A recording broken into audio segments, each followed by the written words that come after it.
Hello, good morning. Magandang umaga po.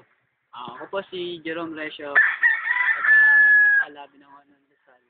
Nag-aaral po sa Universidad ng Rizal System. At ngayon po, may papakita ako sa inyo sa larawan. Ito po.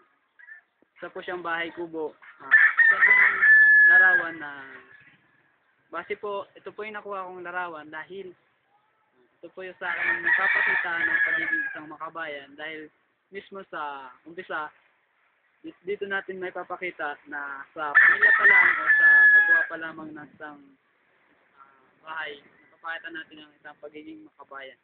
So, ang pagiging makabayan po ay isang mahalaga para sa ating lahat dahil kung ating sinusuportahan ang ating pamayanan, ang ating pagiging makapilipino, siguro po tayo maunlad na.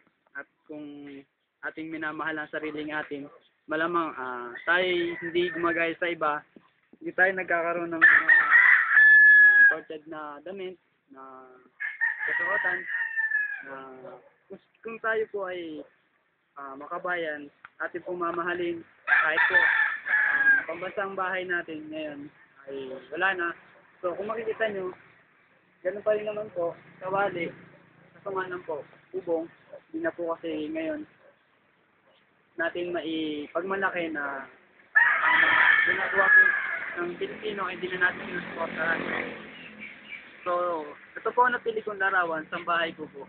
Isang simple lamang po siyang larawan na buha pa po siya mga ilang dekada na nakakalipas. So, yun po.